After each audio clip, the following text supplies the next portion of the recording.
I know that we're waiting on everybody getting online. Who's Eloisa?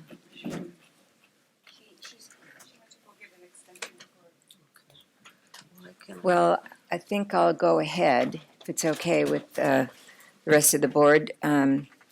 You may see some people shuffling around here with extension cords and stuff, but bear with us. So good morning, everybody. Today is the meeting of the Board of Registered Nursing for June 14th, 2018. My name is Donna Gerber. I am the Vice President of the Board. I do want to make an announcement that Trandy Phillips, who is our president, would have loved to have been here today, but unfortunately, due to a medical emergency in her family, she's unable to join us, but she very much wanted to be here. So we, as a board, I know, are thinking good thoughts for her and her family. So with that, we will call the meeting to order, and we will start the roll call and the establishment of a quorum to my right. Barbara Yaroslavsky, public member appointed by the State Senate. Good morning, Imelda Ceja Bedquitz, public member appointed by the governor. Cindy Klein, registered nurse, direct practice member appointed by the governor. Good morning. Hi, I'm Dr. Morris. I'm the executive officer of the board. Oh, that's confusing. She's so tiny, you don't see her. I'm Elizabeth Woods, and I'm appointed by the governor in the advanced practice role. Again, Donna Gerber, I'm appointed by the Speaker of the Assembly, and I'm a public member. And I'm Spencer Walker. I'm the attorney for the board. Good morning, Pilar de la Cruz Reyes. I was appointed by the governor in the role of nurse administrator. I am a registered nurse. Good morning. I'm Michael Jackson. I was appointed by the governor in the faculty role, and I too am a nurse. Thank you. Okay, so we have a quorum. Now is the time for any public comment for items that are not on the agenda. So if there's anyone in the audience who has public comment on non-existing items, now is your opportunity to come forward. Seeing none, we will move along. Now we're going to review and vote on whether to approve the minutes. We have 3.1, the March 29th, 2018 board meeting minutes. Are there any modifications or corrections? I make a motion we approve the minutes. A second. Thank you. It's been moved and seconded. Let's do the vote, starting on my right. Barbara Yaroslavsky, yes. Public comment. Oh, excuse me. Public comment? Minutes, public comment, March. Okay. Imelda Ceja Bedquitz, yes. Cindy Klein, abstain. Elizabeth Woods, yes. Donna Gerber, yes. Pilar de la Cruz Reyes, yes. Michael Jackson, yes. Okay, fine, thank you very much. Now we move on to 3.2, which are the April 2018 board meeting minutes. Are there any comments, changes, questions from board members? Make a motion we accept the minutes. I'll second it. We have a motion and a second. Any public comment? Seeing none, we'll take the vote.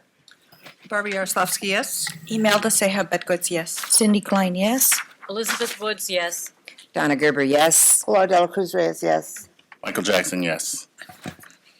Perfect.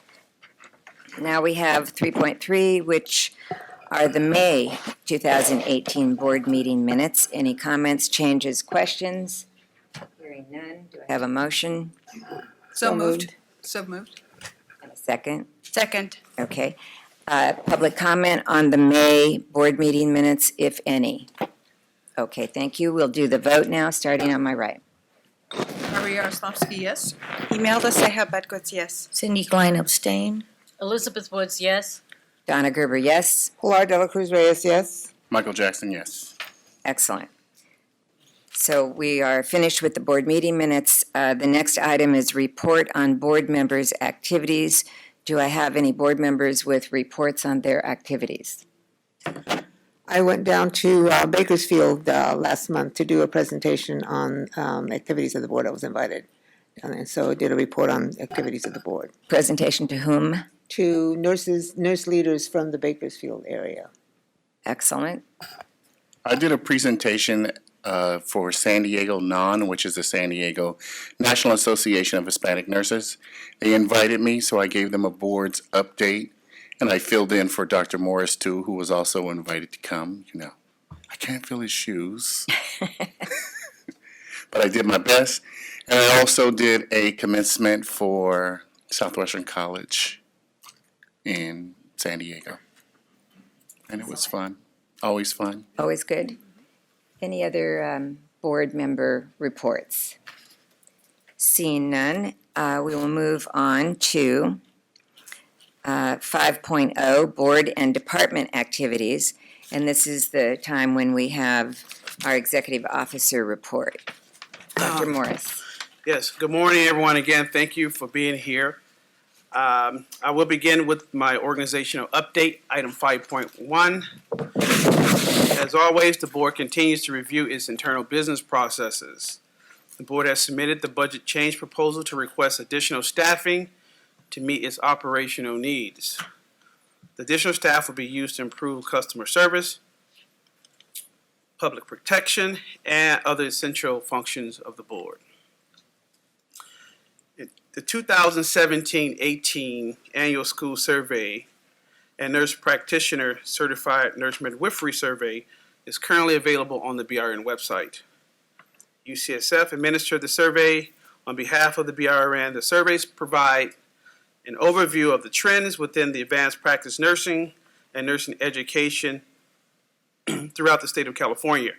For more information regarding this report, we ask that you visit the board's website. The board has increased its outreach efforts. In collaboration with DCA Marketing, the board completed its final video recording for the intervention program, Awareness Media. The outreach video is currently located on the board's home webpage. In addition to the intervention video, the enforcement staff continues to increase its outreach efforts as well. On June 1st, myself, the enforcement staff, which included Joe Pacheco and Don Walker, conducted a hybrid presentation to students, staff, and faculty at St. Agnes Medical Center in Fresno, California. The presentation focused on nursing and trends and enforcement matters that included complaint intake and investigations. Overall, the presentation was well received, and the enforcement chief hopefully will provide more information regarding their outreach efforts. As many of you are aware, clinical placement or clinical displacement or clinical capacity has been an ongoing discussion within the board. Several months ago, the board administered a survey to the deans and directors and to our clinical partners to fill out the survey. That survey is now being analyzed. The data from the survey is being analyzed. So those who did not submit the survey, complete the survey, can no longer complete the survey at this time.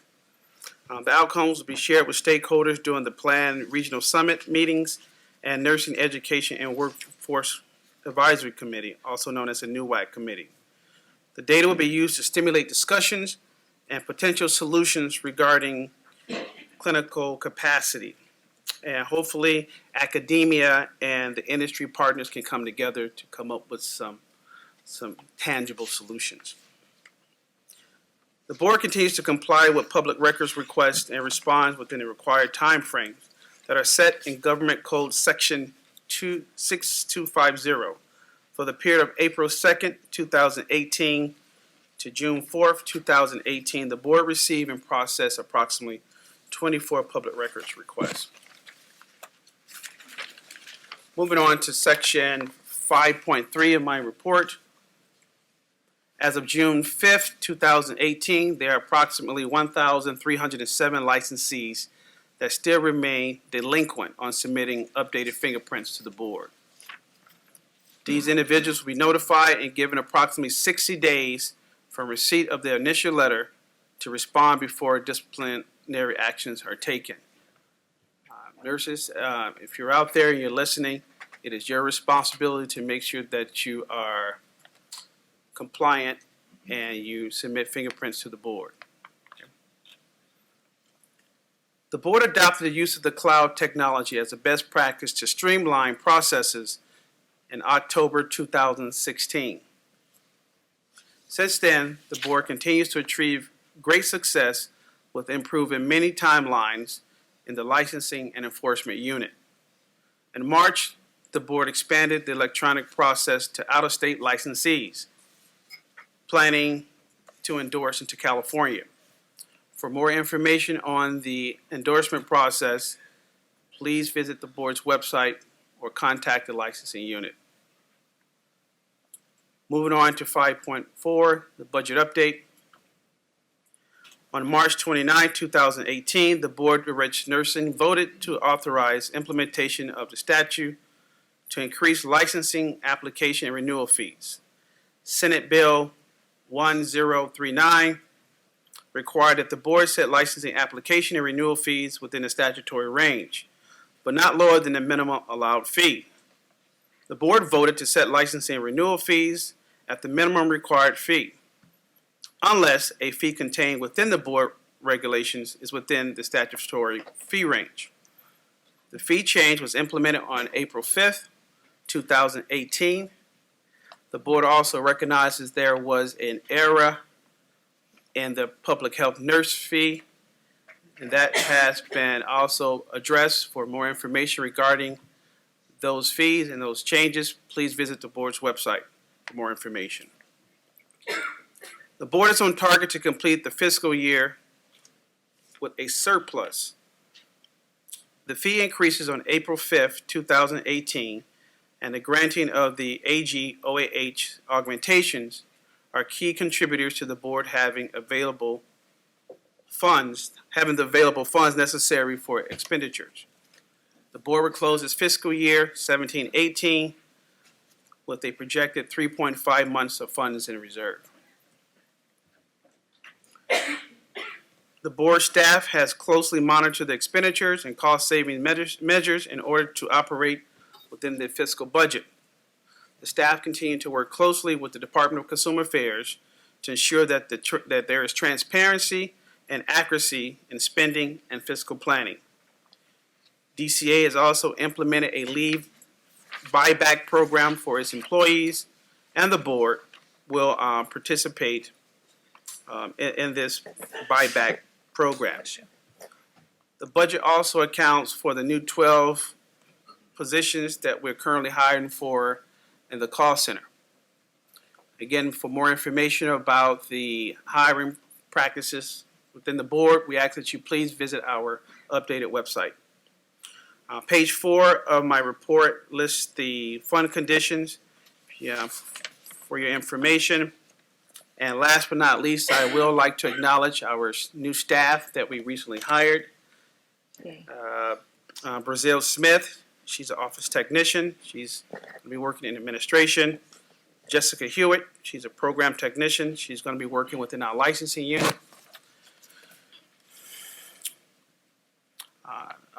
Ravindir Kerr, she's an office technician. She's going to be working in our complaint intake unit. I would like to also acknowledge Mr. Stephen Wong. He's our new research specialist. He's going to be working in administration. And he's already began to roll up his sleeves and get knee-deep in some of the data that the board has. Mary Ann McCarthy, she's a new nursing education consultant. She's going to be covering certain areas in the Southern California region. We also would like to acknowledge Donna Shuti and Samira Mahagrabi. They are both new nursing education consultants. We also would like to welcome them to the team, in addition to Deborah Lewis, who's also a nursing education consultant that was recently joined the board. Dr. Morris, could we ask those new ones to stand, please, so we can see who they are? They're in Southern California, and they may be here today. Are they here today? No. They're watching. The ones that are in the room. Ones in What the about the room. ones that are in the room? Yeah, There are no new, these NECs I mentioned are in Southern all California. Southern California. Well, hello. Do we have any new staff, period, in the room? Mr. Wong is probably, no, he's in the office. Brazil is here. And Brazil, you met her yesterday. Okay. We met her, but members of the audience haven't haven't. met her. We'll ensure to make sure that they're here next time. Well, we'll be in Southern California next time, Yeah. so we'll be able to do it all in person. But welcome. I know the board really is happy to hear that staff are being added and vacancies are being filled, so excellent. So that concludes my report. Thank you. Questions or comments from the board members? I have a question. Yes. How many of the positions were promoted internally? Oh, internally. Oh, I'm sorry. They're listed here also in my report as well. We do have promotions there. There were 3 promotions. Emma Ragbach Singh, Laura McLean, and Kaylee Ha. They were promotions within the board. Okay, comment from the public at all on any of those?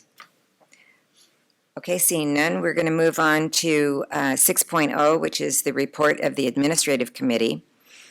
And that is comprised of President Phillips and myself. So the first item is 6.1. And this is something that we have been working on. We've been reporting back to the full board now for a couple of months. I believe we started this process of our work as a committee in November of 2017. And it has to do with, we're going to do a presentation to approve the budget change proposal concept at this meeting. In your packet, you will see 2 important things. One is the analysis of fund condition for the Board of Registered Nursing in the 2018-19 governor's budget. This is the current status, current numbers. And secondly, you have a listing in your packet of the 94 positions that the committee wants to present to the board to be approved as the board's proposal for additional staffing to be added to the BRN effective to go forth in the 2019-20 budget year and budget process. So in other words, these are 94 positions that our staff has put together as being absolutely necessary to keep the wheels on the wagon at the BRN so that we can do our job and protect the public and serve our customers and consumers. This is in process now with the DCA and with agency for their review, for their questioning, for their approval, hopefully. And if everything goes according to what we would prefer, these 94 positions will be then submitted for the governor's budget beginning in January 2019, processed through the legislature. Hopefully by July 1st, 2019, we would then, the board would have the expenditure authority to hire into these positions, to begin hiring. So it's not immediate. There's a time frame and a process here. But we and the staff have put tremendous amount of hours and work into not only figuring out we need these 94 positions as essential to our work, but also that there's all kinds of justification behind these numbers. There are many pages of the justification and explanation for these 94 positions. The administrative committee would have liked to have provided that information in our packet for this meeting, but that document is a draft, and we were told that it can't be made public at this time. However, trust me, it is there. We have been reviewing it, and the staff has been going over it, so there is ample justification for these 94 positions. Now, let me just, by way of background, explain this a little bit more because it's somewhat unusual, as you undoubtedly know, to have a board propose the addition of 94 positions in 1 year. Last year, our staff proposed 47 additional positions. We were only approved for 10. Probably most boards, most of which are much smaller than ours, are perhaps proposing 5 positions. But there are reasons that we're in the position where basically this is a legitimate and absolutely necessary proposal. I will say just up front before anybody thinks to themselves, but do you have the funds? That the good news is, yes, we have more than enough to fund these positions. And that is made patently clear when you look at the actual fund balance documents before you and you look at the year, not only this budget year, but the budget year we're talking about, and then the budget years going forward, a couple of those years. So the money is there. Why is it there? Well, because in 2015, there was an audit done of our fee structure. It was recommended that the board increase our fees. That has been accomplished finally, and that money is rolling in and will continue to roll in. So the money is there. That's not the issue. The issue is we need to get the DCA and the agency and all of the folks who participate in the budgetary process to support this request and to get it into the governor's budget.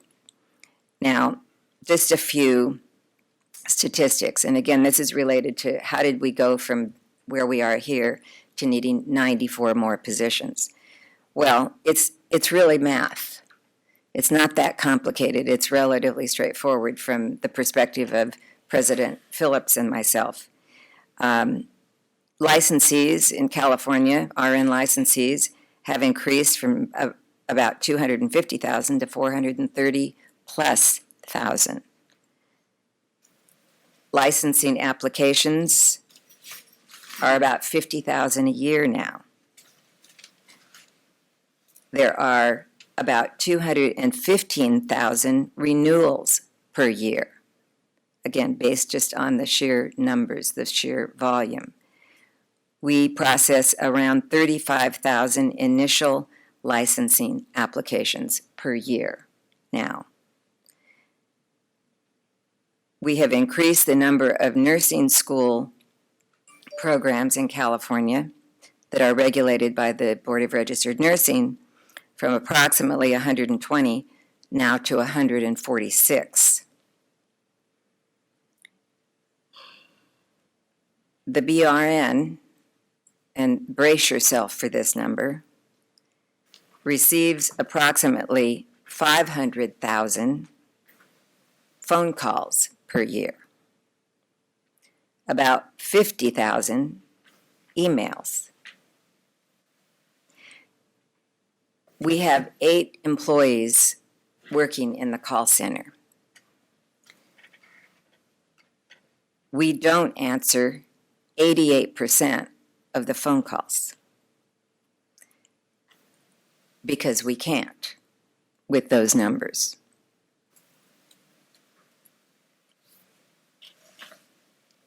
In 2016,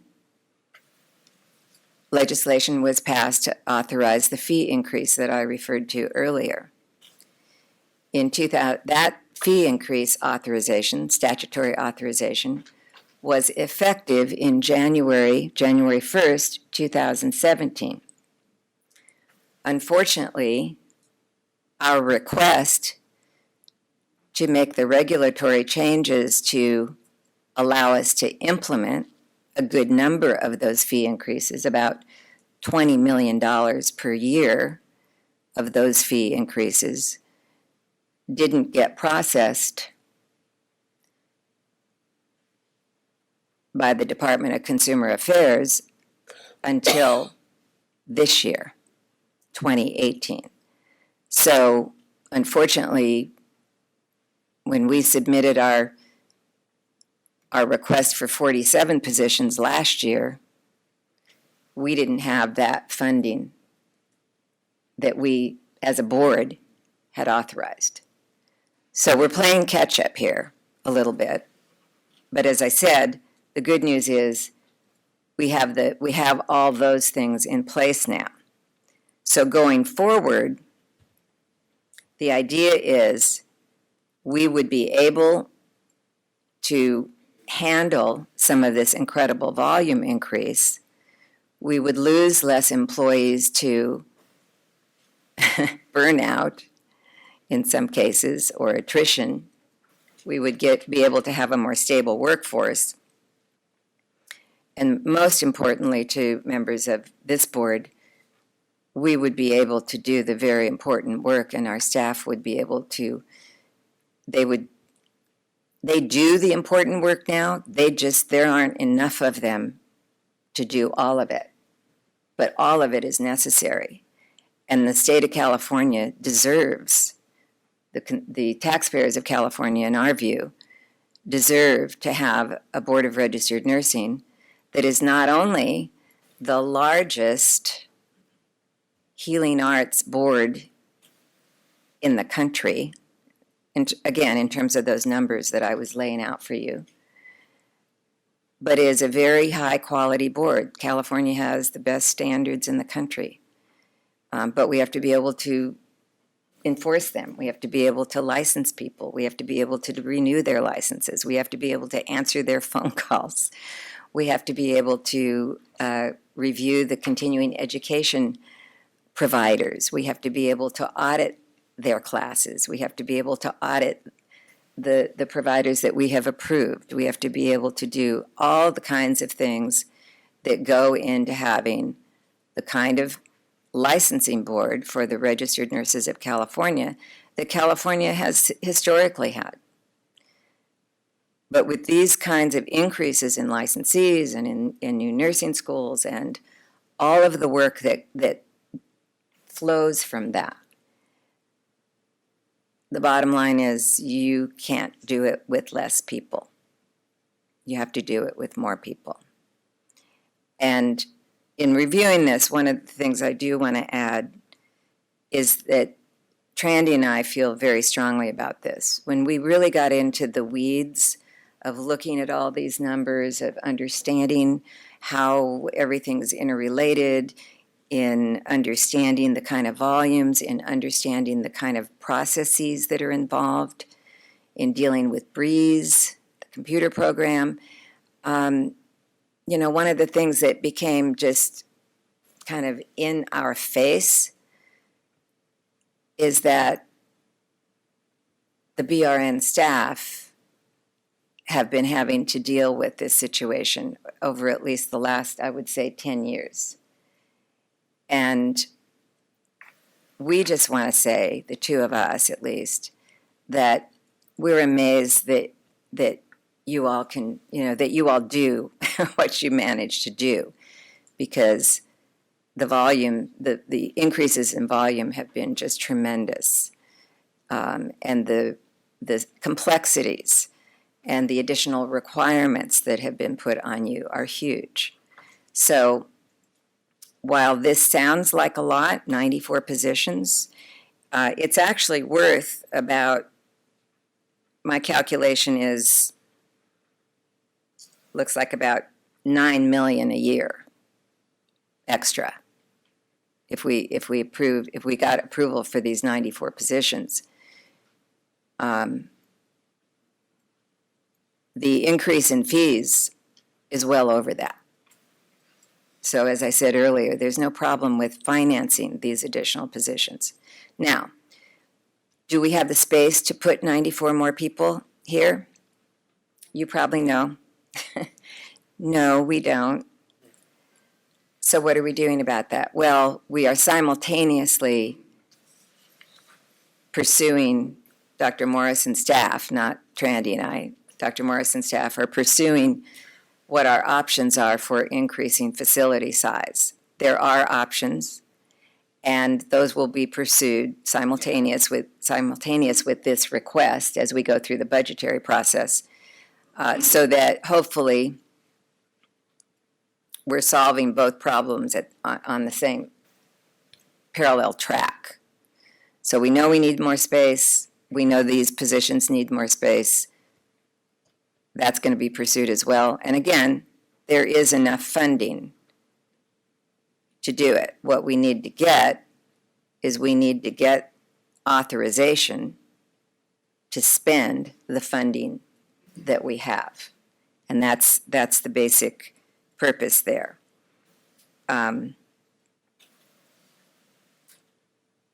So with that, I think I'll end that part of the presentation. I'll just mention that in addition, of course, after this item, we have a couple of folks here from the DCA who will talk about the budget process more. And then 6.3, of course, will cover the public health nurse initial application fee update on that. But for now, just on this proposal to you to approve the request for these 94 positions, let's have discussion, questions, whatever. I want to take a moment to thank the administrative committee to your hard work and efforts and your collaboration with DCA and agency. I think that first, the biggest problem is to admit there is a problem.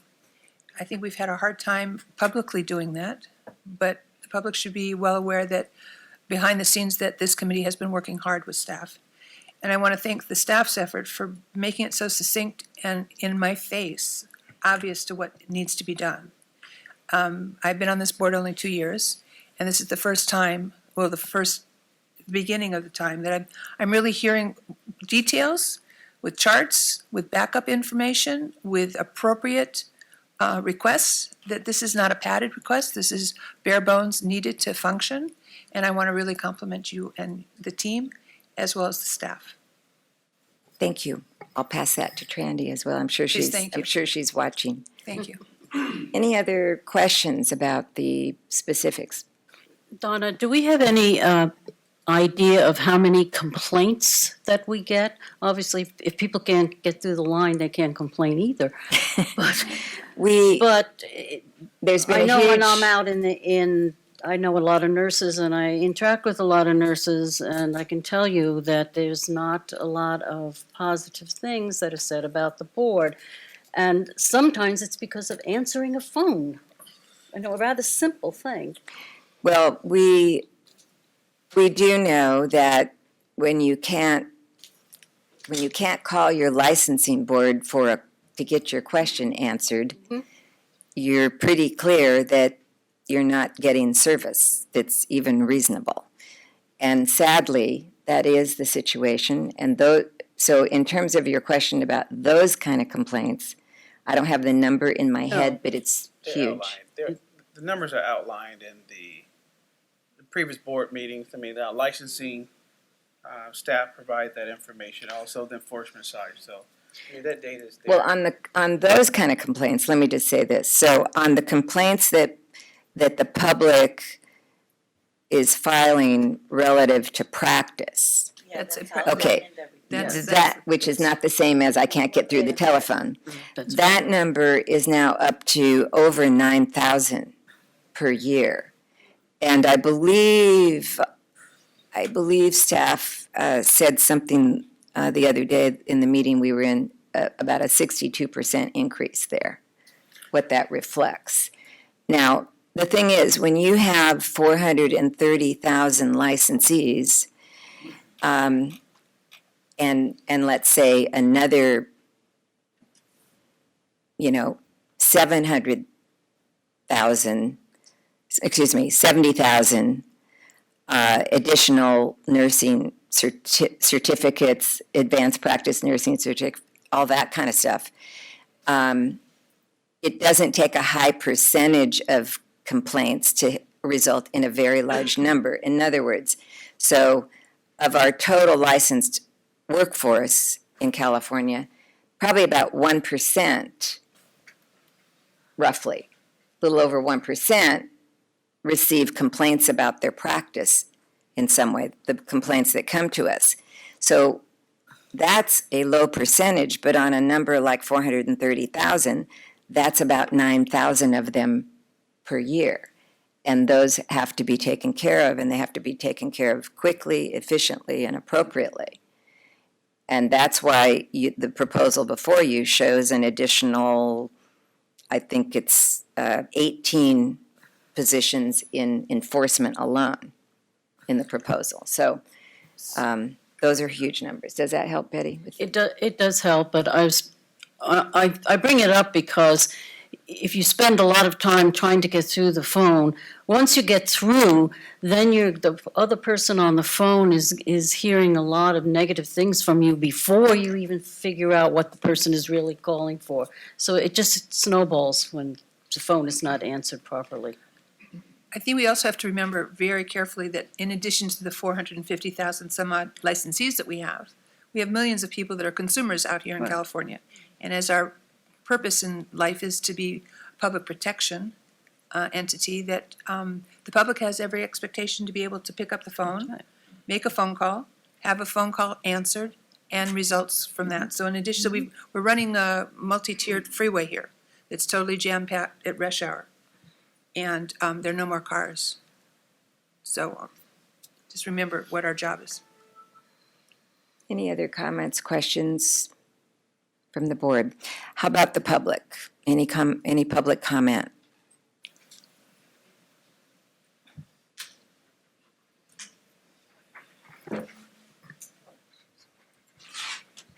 Good morning. Judy Corliss, prior board member. I want to thank everybody for all their really hard work in doing this. We've been facing these issues for many years, back to when I was on the board in 2009. I do have one question, and I don't know if it's reflected here. One of the biggest costs is to adjudicate the cases, and that was the problem we were having for the total time, is not having enough money to pay for all of that. We were in the tens of millions of dollars, and I don't know what your current expenditure is, and do you see it? Is it reflected here that in addition in the costs, or was this analysis basically about just the positions? Well,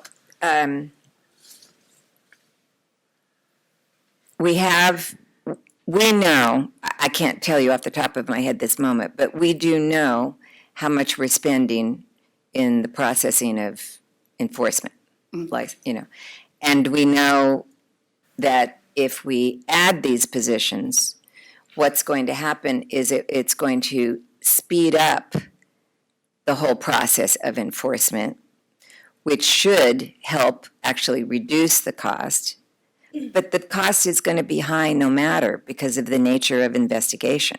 Right, and we had talked about the possibility of getting internal legal counsel to help move those building. cases quickly so Of they the didn't 90? drag out as long.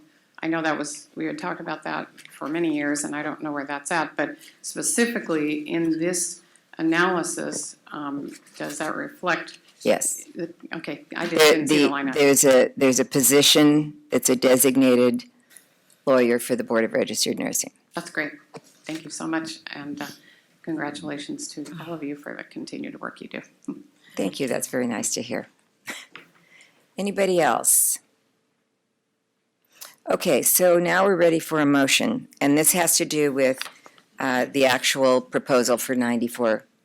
I would move to approve the motion to increase for the language that you have there in front of you.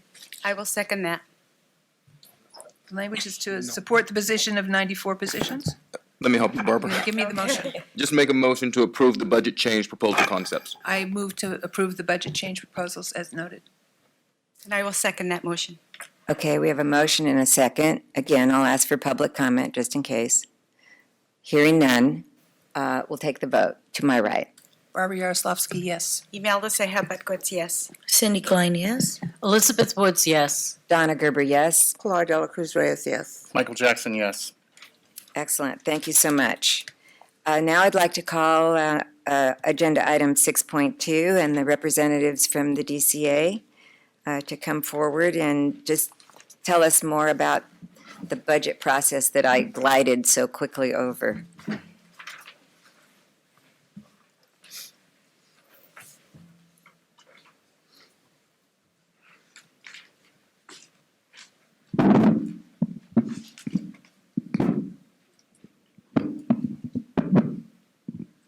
Good morning, all. Good morning. My name is morning. Mark Ito. I'm your budget manager from the Department of Consumer Affairs. Good morning. I'm Kevin Driscoll. I'm actually the budget officer for the department. I've been here for a little about over a year. I started last May as a budget officer, and this is my first time in front of your board. I'm honored to be here. Thank you for coming. Thank you. I'm excited to be back to present at your board meeting. I presented a couple of months ago in San Diego. Not much has changed from a budget perspective since then. I can confirm a couple of the details that the executive officer and the board vice president mentioned.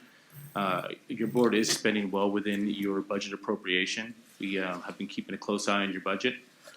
The fiscal reports are up to date at this point, so we are able to fully project your budget, and that I can confirm that those projections do include the positions that you are currently hiring for your call center, and it also includes the leave buyback that the executive officer mentioned earlier for staff that participated in that. And I can also confirm that you're, based on the fund condition that's in your packet, your fund is healthy. With the April 5th implementation of your fee increase, you will be bringing in more revenue than expenditures at this point. And that will, and as Ms. Gerber mentioned, with that increase, the proposals that you have submitted can be absorbed within those funds. Now, as for your budget change proposals, it's kind of an update. The concepts were due on Don't say April- upset. An update. Be an update, very- I'm sorry. That's not good. I apologize. No Freudian Careful, slips my here. friend. was a Freudian slip. Please be very careful here. We're I'm paying sorry, go- attention. Go ahead. Yeah, your BCP concepts were submitted, were due on April 3rd, and they were submitted in. Now, as for the budget change proposals, I can kind of talk about the timeline and the fact that they've been submitted. But the actual budget change proposals are confidential at this point, so we can't really get into the specifics. So April 3rd, the concepts were submitted to our office. And on May 9th and 10th, there were meetings between the DCA programs, the budget office, and the executive staff to kind of go over the proposals, so everyone was on the same page. Everyone kind of knew what your intent was, and there was feedback given at that point to your program. Then after that, on June 4th, the BCPs were due to the budget office, so that's where they are right now. We are working to kind of flush out the proposals, strengthen the proposals, walk hand in hand with you guys to make sure that the proposals are the best proposals moving forward. However, the budget office, our role in the BCP process, like I mentioned, is just to strengthen them at this point. There's multiple levels of approval after it leaves our office. It has to be approved by agency, finance, and ultimately the legislature. So that's where we're at right now. They're in our office. We are working with your staff to make sure that they are the best proposals that we can moving forward.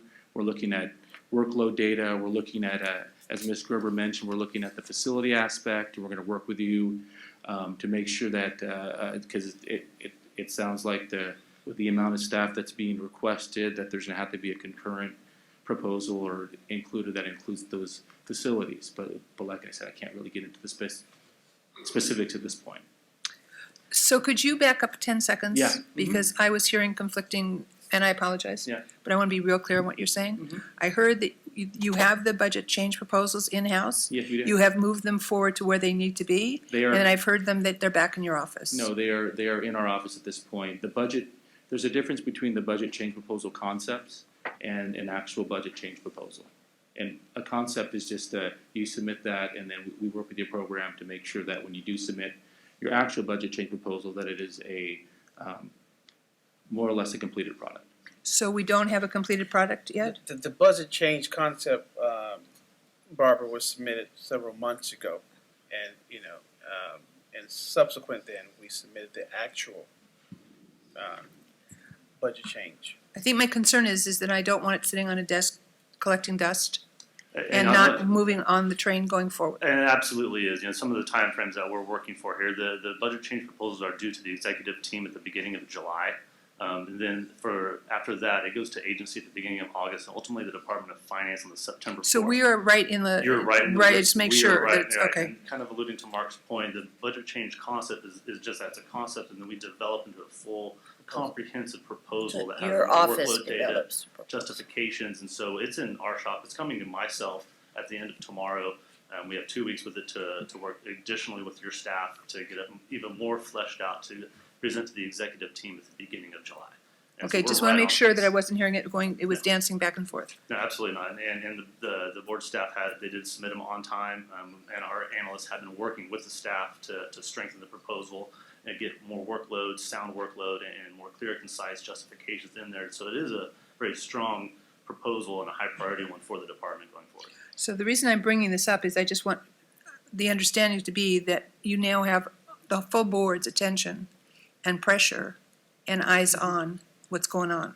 Absolutely. So it's not just the executive officer and the administrative committee. You've got all of us that are pushing this to make sure it happens. Yeah, and absolutely, we're right on time, and that's Good. you guys are right on time. We're right on pace.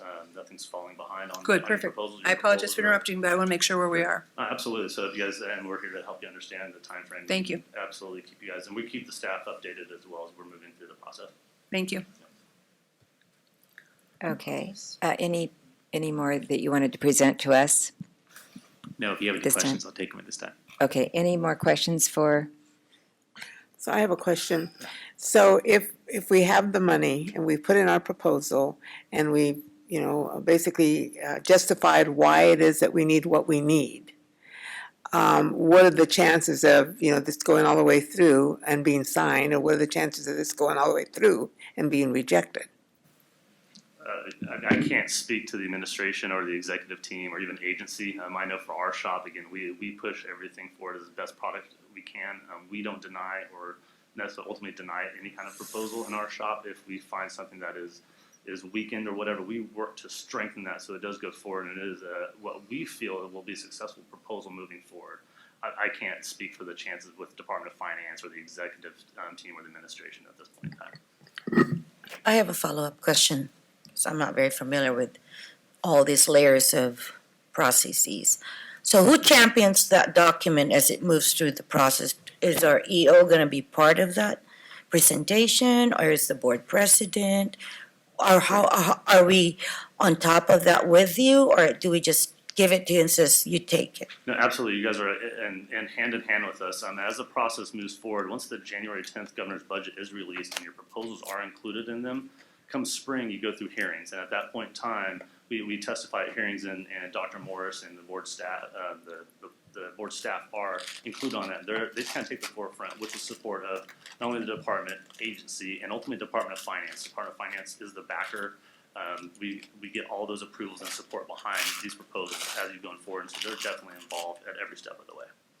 Thank you. So one more question. So the final BCP budget change proposal product, the board will have privy to that, or our administrative team will see the final product, and there will be no surprises. It No, will in be fact, Dr. something Morris that, has to sign off on it. Okay. So he's one of the ultimate signers. We sign off on it, they sign off on it, executive signs off on it, the agency signs off on it, and then the ultimate fifth signature is Department of Finance. So they definitely, we don't go any forward without their acknowledgement, their signature. so we're looking at as early as next spring for the whole thing to be presented to legislature. Correct, that's how the whole legislative process works. It has to be included in the Jan 10 governor's budget. Once that's Really? released, then the document becomes public and you can actually present it at that point in time. And then the legislature takes their hearing process that from after Jan 10 all the way up through when the governor signs the budget. There's hearings going on constantly through February, March, April between the Senate, the Assembly, various conferences, and full-blown budget committees themselves. I come from the private sector, and it's just really shocking. In the meantime, we have more graduates and more phone calls to field and more people. Sure. We'll be drowning. Sure, and we understand. Well, the we're agency already of it. drowning. Yeah, we Thank understand you. the agency of it. We are dictated, mandated kind of by the legislative I am. process, so we're trying to work within those constraints. Is there ever any chance of having emergency funds released to accomplish any of the things that we have to accomplish? Because we are in a pretty severe situation right now. Outside of the legislative process, I'm not privy to that. Funds are one thing. It's the appropriation, the authority to spend those funds is what we're going through in the legislative process. I'm not sure without changing the legislative process and how we can do that. From my experience, I'm not privy to that route. Where, Is anybody? her question The first. The question is, An emergency request. is there a way of doing emergency funding of things before next spring? Through the actual legislative process, I'm not aware of one. I mean, we could go back and have some No. conversations possibly with Department of Finance and Dr. Morrison, get those people involved. That's kind of a higher level conversation that I'm not privy to. We'd have to go those channels, the Governor's Office, Department of Finance, and maybe explore some of those avenues if that was the case. I have a quick question, and maybe it's for Dr. Morris. Are you able to hire temp positions to fill the gap a little bit, not just even cover it completely, but can we do something internally with some of the monies we existing We we are in the have? process of hiring. I mean, as we indicated in my report, and licensing is going to indicate in their report, we're on track to hiring Okay. the folks that we need. I mean, with the 12 positions in the call center. Okay, So okay. we mentioned that, and the staff, again, the board has aggressively updated its marketing processes with the help of DCA. The positions are listed on our website as well. So we are aware that this is a priority, and we are taking this matter very seriously. And that would be an option. Temporary help could be one of your stopgap options for the current year. I have a question. With the governor's May revision, was there any cuts to the Department of DCA? Through the What if- actual May revision, Yeah, the governor's May revision. correct. There was a proposal that reduced some of DCA via Bureau of Real Estate leaving to become their own department. That's through the only May revision action that took place. So it has nothing to do with our board. Correct. No, there was Okay. nothing cut for your board. There was only 2 items, and they were not related to this board. But so back up a few more minutes. The original proposal for this year of 70 some odd positions that was marked 47. down to 47. 47. Yes. Oh, not 70, it was 47. So 47 down to 10. Is there any possibility of going back and revisiting those 30 that weren't taken care of? And taking a look at money in-house currently, to take a look at revisiting those denied positions, which I assume are part of the new 90 positions? I don't know, but I assume. Is that a possibility? I don't think we can go retroactive because once that proposal was approved, it was approved, and that's the working document. That's the No, public. the ones that were disapproved. Correct. I assume they're going to be in your new proposals now. I assume as well. Correct.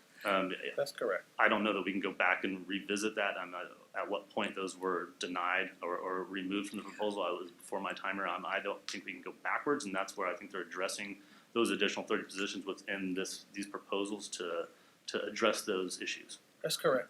Any of our needs that were not met during that time have been rolled over into these. Right, but since you defended the need for them, those then, and you're going to defend the need for them on a go-forward basis, I was just wondering if there's a way of taking a look at them, since the paperwork is already for there that's been denied, to look at that paperwork, but I guess not. Just, we should do everything twice, it's fine, it's good. But thank you for being here today. Thank you very much for your presentation. Thank you. Appreciate it. You're gonna come back, right? A lot, right? And thank you, We'll be with you all step of the way. thank you for your first visit. Thank you, Thank and you. good to see you, Mark, Thank you. again. Nice day. Okay, thank you very much. So I will point out that one of the reasons that President Phillips and I have been working on this since November is because we felt that it is important for the full board to, put its full interest and weight behind solving our problem. And that's why for the first time, we have a BCP, quote, concept on our agenda for approval. And so that's the 94 positions that are in your packet that are designated. And as the board hopefully today agrees with the administrative committee to support that proposal, that also allows all of you to become advocates for it in your various roles and worlds. It also allows those of you in the audience who interface with the board, who represent organizations that interface with the board and care about whether the board can do things like issue licenses and have nursing schools and programs and take care of fingerprinting and take care of all the things that we take care of. It now allows everyone, hopefully, to advocate for the board having a much more adequate staffing to be able to deal with the workload. So, I think that's really important because, you know, nurses out there are saying, okay, you've increased our fees and we're paying more money, but we're not going to see any changes or very little changes until next spring, possibly. So, we're the ones that are getting the, you know, so do we say call DCA?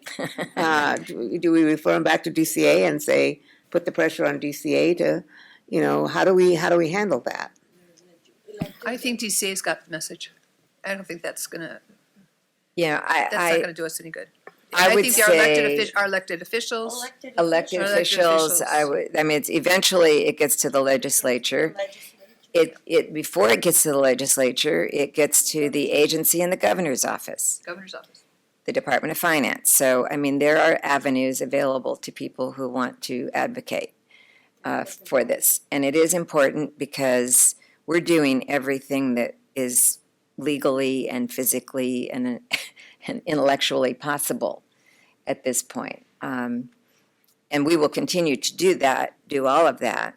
But I know that Barbara and I were making rounds recently and talking to our appointing authorities, for example, and explaining some of this detail, some of this information. They need to know, you know, when they are wondering why certain things are happening or aren't happening, they need to have kind of the background, the context to put that in. So we are actively sharing the information. I would encourage everybody to continue to do that.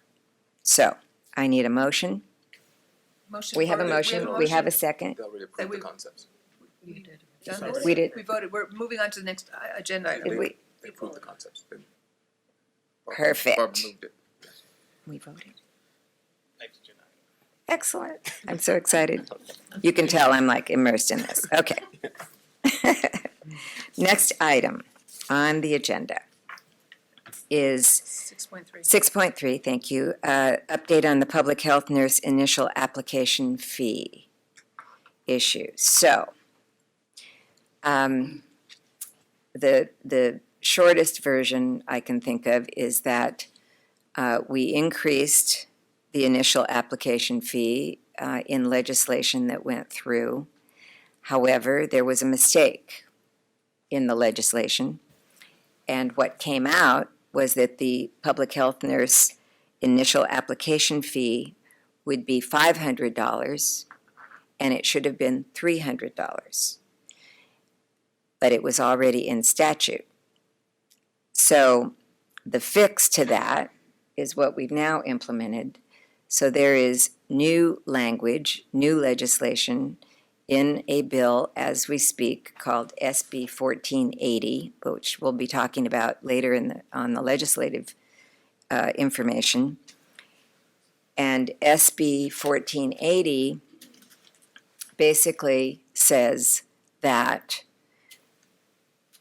well, let me back up. Because we're correcting existing legislation that's already in effect, anyone who pays their PHN between April, I believe it's 5th of this year, and December 31st of this year, they will have to pay the $500.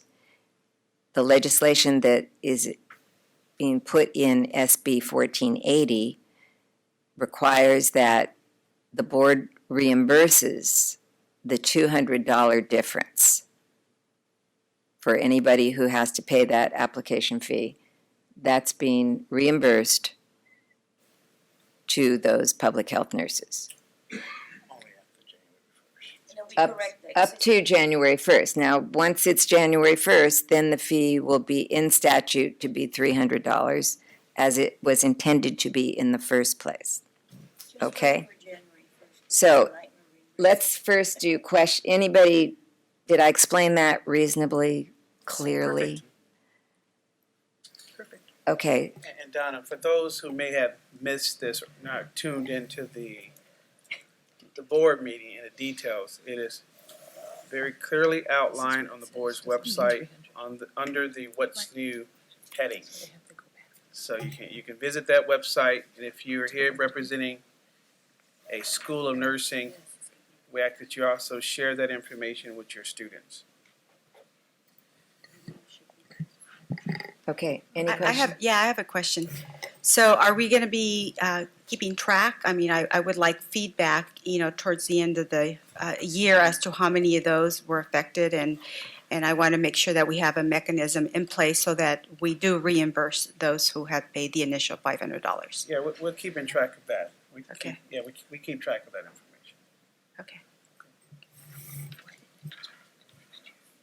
I think, Imelda, what you were asking for is a report, right? Yes. So maybe, let's say by by January, maybe by the January meeting, we would have the data, do you think, Dr. Morris? I'm sure we can run reports on the details of Yeah. who I'm sure- paid, who I'm su- paid and yeah. who did not. I'm sure we could run a report now as to who's due to renew. Or these are for new Well, applications? There's two different issues. Yeah, here. yeah. we No, can do no, I'm that. sorry, There's two different correction. issues. I mean, Correction. the fee that you're referring to is the initial application Right. fee. So again, a report probably towards the end of the year as to how many. Sure. Thank you. The basic goal is to make sure that people get reimbursed appropriately. And let me speak on it before we move on. I mean, I have been very proactively speaking to various stakeholder groups around the state regarding this matter.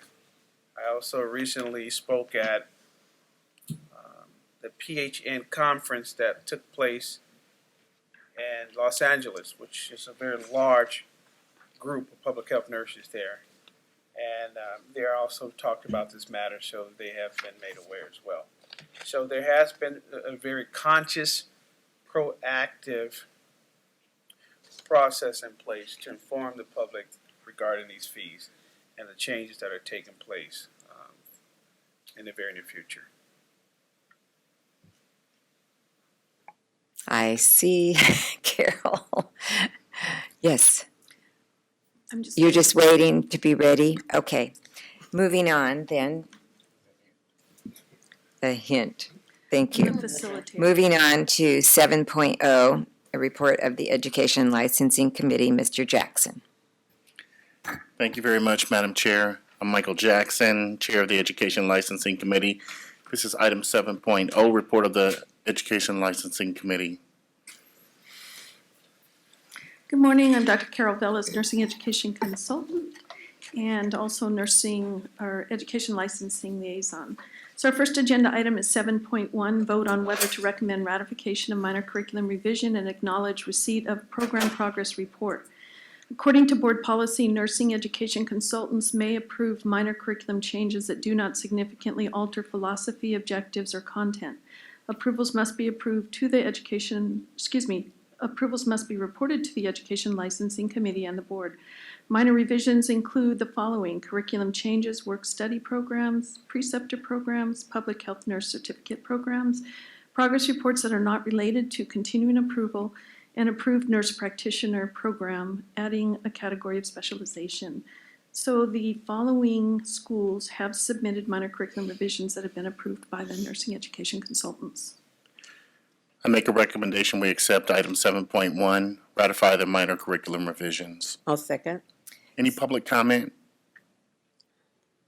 Seeing no public comment, we'll begin with the voting over there on the right. Barbara Yaroslavsky, yes. Imelda Seja Batwitz, yes. Elizabeth Woods, yes. Donna Gerber, yes. Pilar Dela Cruz Reyes, yes. Michael Jackson, yes. Agenda item 7.2, vote on whether to approve education and licensing recommendations. The Education and Licensing Committee met on May 10th, 2018, and makes the following recommendations. 7.2.1, continue approval of pre-licensure nursing programs, including Biola University Baccalaureate Degree Nursing Program, California State University Los Angeles Baccalaureate Degree Nursing Program, University of California San Francisco Entry-Level Master's Degree Nursing Program, Copper Mountain College Associate Degree Nursing Program, Imperial Valley College Associate Degree Nursing Program, Los Angeles County College of Nursing and Allied Health Associate Degree Nursing Program, Merritt College Associate Degree Nursing Program, Saddleback College Associate Degree Nursing Program, Santa Ana College Associate Degree Nursing Program, California State Northridge Accelerated Baccalaureate Degree Nursing Program, Career Care Institute Associate Degree Nursing Program, and CNI College Associate Degree Nursing Program. Item 7.2, I'll make a motion that we accept. I'll second. Any public comment? Seeing no public comment, we'll begin with the voting. Barbara Yaroslavsky, yes. Imelda Seja Bedgood, yes. Elizabeth Woods, yes. Donna Gerber, yes. Pilar Dela Cruz Reyes, yes. Michael Jackson, yes. Agenda item 7.2, recommend continuation of approval of advanced practice nursing program, University of California, San Francisco Nurse Practitioner Program, and Nurse Midwifery Program. Item 7.2.2, I'll make a recommendation we accept. Second. Public comment? Barbara Yaroslavsky, yes. Imelda Seja Bedgood, yes. Elizabeth Woods, yes. Donna Gerber, yes. Pilar Dela Cruz Reyes, yes. Michael Jackson, yes. Agenda item 7.2.3, approve major curriculum revision for University of California Irvine Master's Entry to Nursing Practice Program and Pasadena City College Associate Degree Nursing Program. I'll make a motion that we accept. I'll second. Public comment? Barbara Yaroslavsky, yes. Imelda Seja Bedgood, yes. Elizabeth Woods, yes. Donna Gerber, yes. Pilar Dela Cruz Reyes, yes. Michael Jackson, yes. And finally, agenda item 7.2.4, change warning status with intent to close program to continuation of approval of pre-licensure nursing program for California Career College Associate Degree Nursing Program.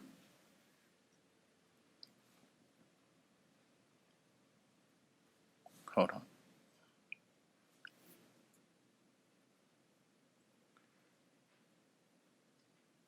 Is the school here? Yes. Did you need to come and speak to the board?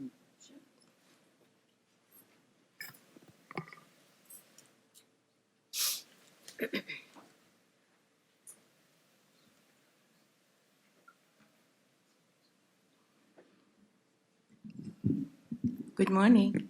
Susan morning. Naimi, Director of California Career College. So we work very hard. Excuse me, ma'am. We need you to speak up and speak into the mic because we are taking Can you hear me now? Yes, much better. Susan Naimi, Director of California Career College. We work very hard to comply with all non-compliance and we fix everything and we are very proud of the work that we did. Thank you very much. Thank you. And you've already verified all this, and the recommendations from the committee were to remove the warning status. So item 7.2.4, recommend that we accept removing the warning status for California Career College Associate's Degree Nursing Program. I second. Any public comment? Seeing no public comment? Barbara Yaroslavsky, yes. Imelda Seja Bedgood, yes. Cindy Klein abstain. Elizabeth Woods, yes. Donna Gerber, yes. Pilar Dela Cruz Reyes, yes. Michael Jackson, yes. Thank you very much. Thank you. Agenda item 7.3, vote on whether to recommend continuation of approval of pre-licensure nursing program for Los Angeles Southwest College Associate Degree Nursing Program.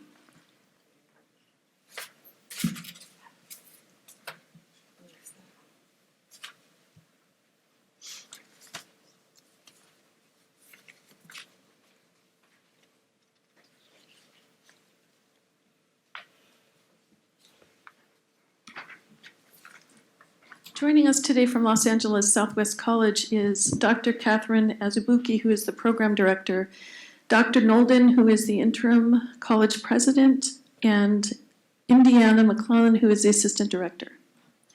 So I'll start off with a report and a little bit of history of this program. So Dr. Azubuki has been the program director of the Associate Degree Nursing Program at Southwest, LA Southwest for 10 years, since 2008. She has two people that work with her very closely. Indiana is one of them, and the other one is Dr. Isabel, is not here today. A regularly scheduled continuing approval visit was completed on November 14th through the 16th by myself and Badri Caraway, supervising nursing education consultant. The program was found to be in noncompliance in 4 areas with related noncompliances, and one recommendation was given. I've listed those there for you. There were noncompliances in administration and organization, faculty responsibility, clinical facilities. The licensing pass rate over the last 10 years has been right at or below the national, or not national, but our regulation of 75%. And one recommendation was given in the total program evaluation. During the meeting with administration, which included Dr. Nolden, the Vice President of Academic Affairs, Dr. Bradford, and Dean Hodges, who's the Dean of the nursing program, concerns about the physical conditions of the classroom and the buildings were expressed, and noncompliances were explained to them, including possible board actions. I have a chart here that shows that, you know, this school has struggled with their NCLEX pass rates. This school is in a very underserved area of Los Angeles. I think last time I explained that I believe the diversity is like 68% Black African American, so it is an underserved area. After that visit, and during that visit, some of the student complaints were that the classrooms were very difficult to learn in. There was air conditioning issues, so the classrooms were very hot during the hot months of the year in LA. There were cockroaches and ants. There was not bathroom supplies for hand washing and hand hygiene. The program at that time was housed in academic villages that had expired. And that was told directly to me by the VP. So there were some issues about just the learning environment and students meeting their objectives. I did do a follow-up visit in March, and I know it seems November to March is a long period of time, but their semester ended in December, and then they didn't start back up again in February, so they have quite a break. So March 6th, I went back and spoke to students again and looked at the environment, and it did seem like the students were in classrooms that were clean and the bathrooms were being maintained, and regular janitorial services were being implemented. However, they were still in these expired classrooms that are portables. I did receive a very comprehensive action plan that was submitted. That's attachment 5 in your packet. It included really a lot of focus on the challenges that they had with some of the noncompliances in the organization and administrative structures. And so there was a lot of time spent on revising the admission criteria to make it more rigorous, focusing on attention and retention, and a lot of support for students to really be ready and identified as at risk and get the support, remedial support, as well as tutoring to get them prepared for the NCLEX. They developed or formed a committee called the Attrition and Retention Committee to address student needs. They have developed a mutual responsibility contract, similar to a learning contract, where students have identified remedial actions that they take, and they meet regularly with faculty. And they are using Kaplan's supplemental tools, tutoring, and I think all of these will bring this Code of Regulation 1431 NCLEX pass rates back into compliance over time. It's going to take a little time. The other thing is that they had a very old curriculum that really was outdated and not contemporary.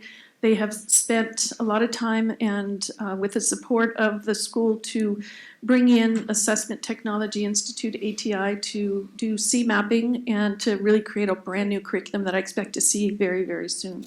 So I do feel that the school has taken on the responsibility and made great changes to the academic side of what they need to do to make this program compliant. However, the physical conditions were still something that was concerning. Dr. Nolden has been very supportive in getting one full-time faculty, although there is still one faculty vacancy.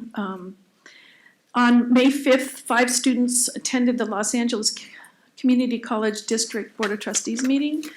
There was students from each one of the semesters, and they spoke and shared their lived experience being a student in the nursing program at Los Angeles Southwest College. And I think it was appropriate at that time. Following the education and licensing meeting of May 10th, Dr. Morris contacted the LA Community College District Chancellor's Office. He did that on May 14th and informed Dr. Rodriguez of the committee members' concerns regarding the current status of the school. On May 17th, I received an email progress report from Dr. Azubuki, which included attendance at an emergency meeting called by Dr. Nolden, the president. And on May 16th, toilet seats in Academic Village portables were changed. Pest control was out there spraying. The same day, the IT department installed stronger Wi-Fi throughout the Academic Village. Again, these are the portables that they were housed in. On May 17th, plumbing was out there to fix the plumbing issues. And also on the 17th, there was a meeting that discussed the proposal of the new nursing building with a subsequent meeting scheduled for June 17th. On May 25th, I received an email again from Dr. Azubuki. She's been great about keeping me updated on everything, stating the nursing students would be moved from the Academic Village to the School of Career and Technical Education building, using classrooms 217, 218, 219, and 220. So summer boot camp will be held in this building. The nursing department, administrative and faculty office, as well as the skills lab, will remain in the Academic Village, and that was the report at that time. Things have changed. I've been getting emails up until this morning from Dr. Azubuki, so she will take over. The addendum that I did get from her on June 12th is something that I left for each one of you, and this was an update on the timeline for the move. It included Dr. Nolden's response draft to the noncompliance issues about resources, and also the Chancellor Rodriguez's letter. So I will turn it over to you folks, unless that does conclude my report, unless there's any questions from the board for me. Can I ask you a question?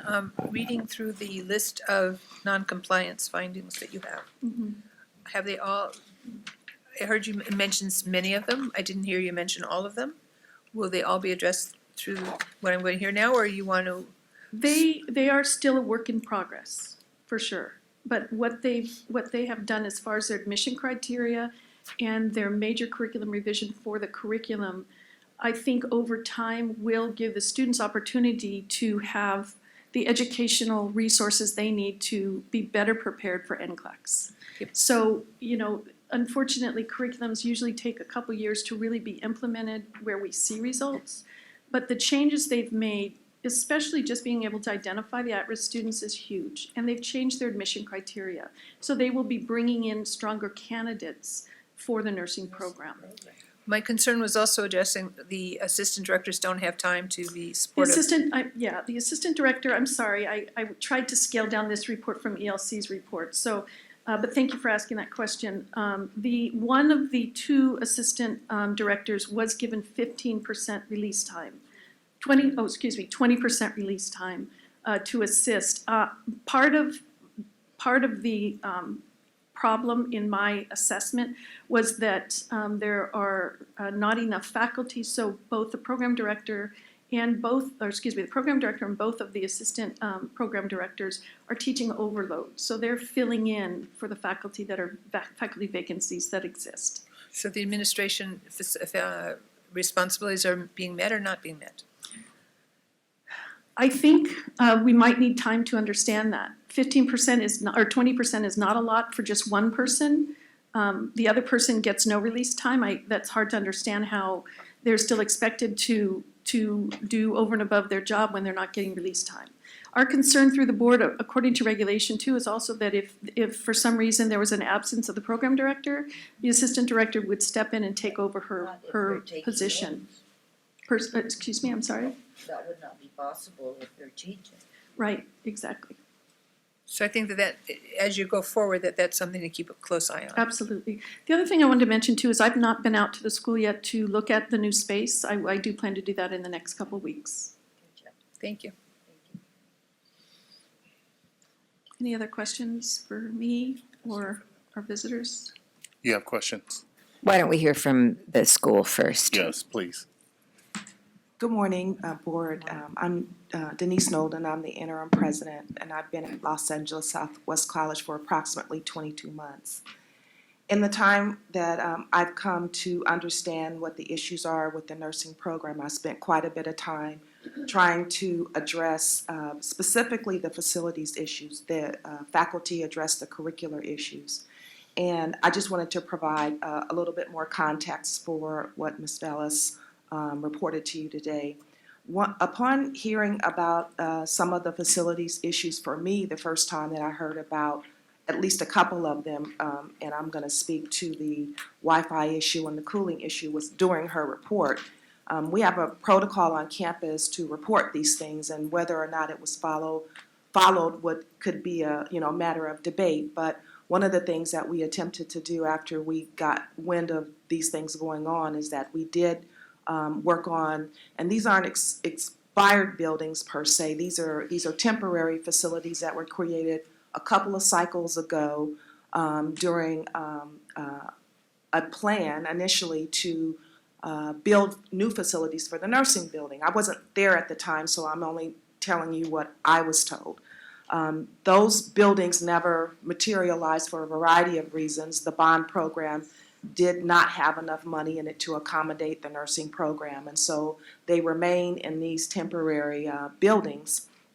So when we did hear about the issues with the Wi-Fi, the heating and cooling, and particularly the pest issue, we acted immediately to begin a process of trying to determine where we could move them, because even if there is a new building in their future, that would be 2, 3, or 4 years down the line. And so we wanted to work on trying to house them in another facility during that time.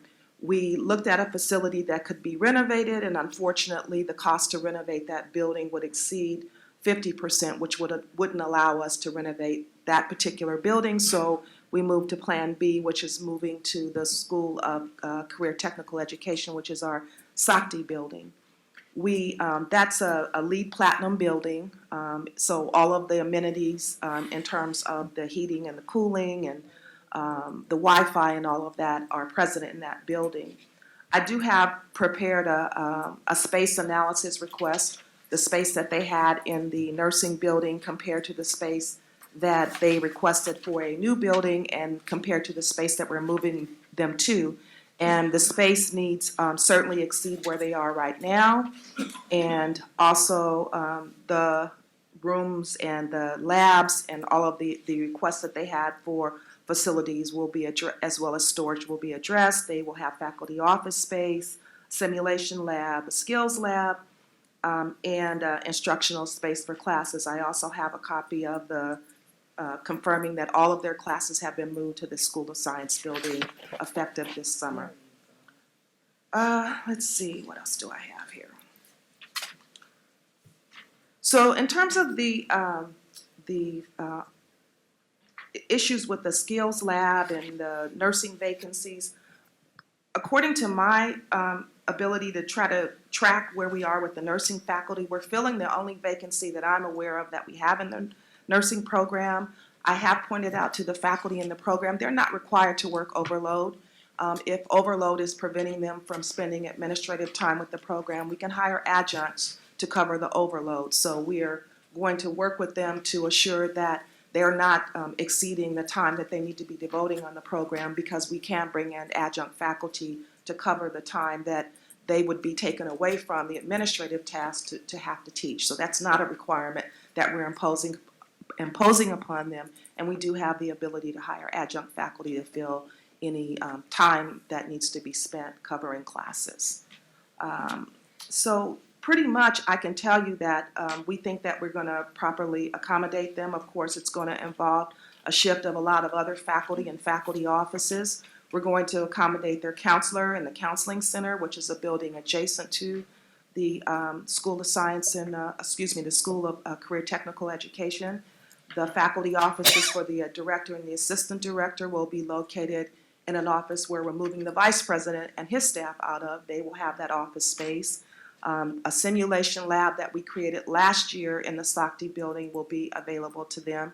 And we're going to temporarily house them in the skills lab upstairs from that particular area because we have physics lab taught in an area currently that they will be moved to once the physics professor and his lab moves to the new School of Science building that the college is building, and that'll be in the fall of 19. So all of the needs that they have identified that need to be Madam President, you said the physics labs is having a new building built? No, I said that the School of Science, and so the physics lab, which is where we will move the skills lab when the physics lab moves out, is going to be moving into the new School of Science In 2019? in fall of 19. Why can't the nursing take this space first? The lab building, well, the building has been designed as a lab space for sciences. And so Well, when they, nurses practice science just about in everything we do. well, I can't really address why the School of Science is being built and why the School of Nursing is not being built, only to say that when the decision was made to accommodate those two because they were both displaced when we took down a building, the amount of money available would only accommodate one program. And as I was told, nursing was offered this space, but they said it wouldn't meet their needs, and so science took the space. That's what I was told. I was not there, so I can't speak to why that is, but the building that was being built could not be built to accommodate both nursing and science. Well, can we make changes? No, I'm not sure if you're familiar with how bonds work, but that building is coming up as we speak. So. No, I'm familiar with how this BRN works though, and your program's on a warning status. Well, I cannot change the nature of what's being built right now. Can I ask a question? I just need clarification on where the skills lab is currently, because the nursing program has to have the skills lab.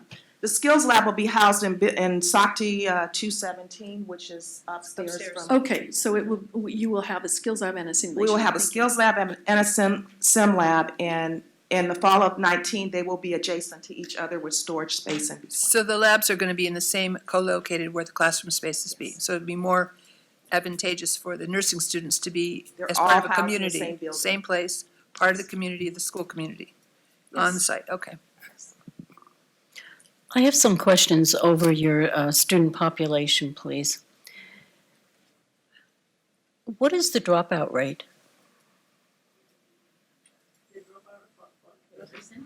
The dropout rate for students that come into your program and then leave for one reason or another? We don't have that much dropout rate. Well, it's about 10%, 10 to 15%. That's high.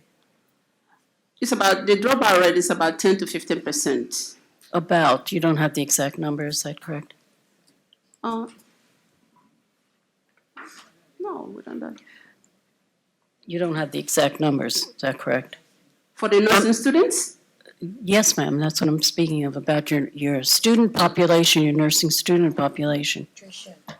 What's the attrition rate? You're talking about attrition rates? Yes. Yes, I am. Okay, attrition rate, talk about 6 to 7 students drop out at each, And how many do you take in at one time? we take in 30, And of that, 25 to 30 because of the capacity. 30 to 35 and 6 or 7 drop out within the first semester? Throughout the whole cohort. For Okay, each all cohort. right. Mhm. The other question I have is, in your population of students, how many students have children? Because about 30 to 40%. 30 to 40% of children, and is there any type of on-site childcare in this facility? Yes, we do. In the college? Yes, we There do. Okay. To piggyback on that while we're there, do you know how many applications you get or requests to be in the nursing school that you are unable to? Accommodate. Yes. Yes. Each application cycle, we have 2 times a year for spring and fall. So each time we have about approximately 150 to 200 applicants. So after the processing and everything, we'll come down to about 50 to 60 of that number that are eligible. But because of the space limitation, we can only take 30 because the room where we were in the academic village can only house 30 students. So, thank you. This kind of gets me to, for you, President Holden,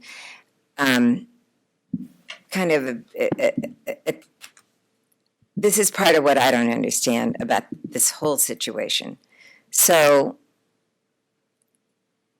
we know at the BRN that community college nursing programs provide the people who graduate from them and pass their NCLEX. We know that this provides people with great jobs, professional careers at a very high middle class level in California. California is the highest paying registered nurses in the country. In the presentations that have been made to us in the past, everybody from your area and the reports from our staff make it very, very clear that your institution is located in an area that's economically disadvantaged, where people don't have a great deal of money and where they need these kinds of jobs. The state needs these kinds of nurses. We see all the programs in California that come before us, all the pre-licensure programs. So we know that a student applying to your institution can get a great education and a great career for about $7,000 for a program versus $70,000 charged by a lot of other schools, a lot of the other pre-licensure schools that we approve, that we have. So, and we know that a nursing program is, from purely a cost perspective to your institution, it's an expensive program. It has to be, because that's the nature of nursing education, and that's the nature of keeping high standards so that folks end up with these positions and end up with these degrees and end up with these jobs. But in terms of the community that we're talking about, if you're turning away, you're having now to turn away people who want to be in the program because you don't have space, because you don't have adequate faculty, because you don't have all these things we've talked about. And it's just hard to imagine that this is okay with you, because we look at it and we feel like this is not okay with us. We want to see your program be fully functional, have it needs to be able to give students, your community, access to this great profession and these great jobs at a reasonable price that's not going to put them in debt for the rest of their lives. So I sit here and I'm saying to myself, why isn't this community college as committed to this academic program as it is to whatever else it's committed to? I mean, I would just expect that the nursing program would be such a high priority because, a student can come and be a history major. A student can come and be a business major. A student can come and be a whatever. They're not going to have the kind of almost guaranteed access to a very high-paying middle-class job and a great profession. That's what nursing programs provide for people. So that's my, sorry it's so long, but as I sit here, I'm just like, why aren't you investing in this program at such a higher level? Why are these folks in portables? I don't get it. Well, they're no longer in portables, so we resolved that. Again, I'm the interim president there. I've been there 22 months, and frankly, I can't go back and retrace the steps of how we got here. I can only do what I did upon my arrival. And I spent most of my time since arriving at the college arguing for them to get a new facility. It is not the decision of the college as to whether or not they're going to have a new facilities built. It's the decision of our district. And so in our facilities master plan, in our request to the district when we passed our recent bond, accommodating the nursing program was number one on our list. So the college is committed to getting that. It has to get approved at the district level. The issue, I believe, has to do with the college not overall enrolling enough students to generate apportionment in the way that would allow us to give the nursing program everything that they need. We can accommodate their needs as far as equipment, and now we're accommodating their needs as far as space, but the college itself operates at a deficit. So until we are able to increase our enrollment, and the new funding formula should certainly help us with that because of the population that we serve, I think that there are going to be challenges with accommodating all the programs that we have at Southwest. But I, for one, can say that my commitment has been to properly advocating for the district to support building a building. But when you have low enrollment, your capacity load issues come into play, and they don't want to build new buildings for colleges that have less than the number of enrolled students that they need to have in order to cover their expenses. So because we're in a district of 9 colleges, the largest district in the state, we are able to operate. And I will only be there 2 more weeks. So frankly, you know, what I'll leave the incoming president is everything that I've done to get us to this point.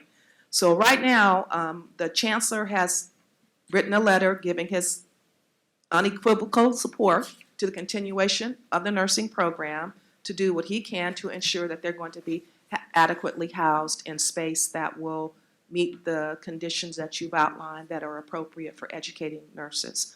So that's what I can tell you in terms of my own commitment, the commitment of the college.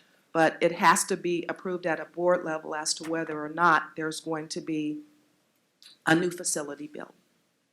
Dr. Azubuike, I have a question. You said you've been there for 10 years. Is that correct? 2 years. No. I've been the director for 10 years, but I've Director been for at the 10 college years. for 20 years. Okay, 20 years, okay. How many times during those 10 years that you were director did you bring the information that was presented at the last meeting to the attention of the administration? About the infestation, about the lack of Wi-Fi, about the lack of several toilets? times, several times, times, okay. yes. And Dr. Nolan? Via the email through the plant facility, the department that controls that, we have trails of emails that shows that we did communicate with them. Okay, and Dr. Nolan, when's the first time you were made aware of it? The first time I heard about the pest infestation was when the presentation was made by Ms. Ellis at the meeting.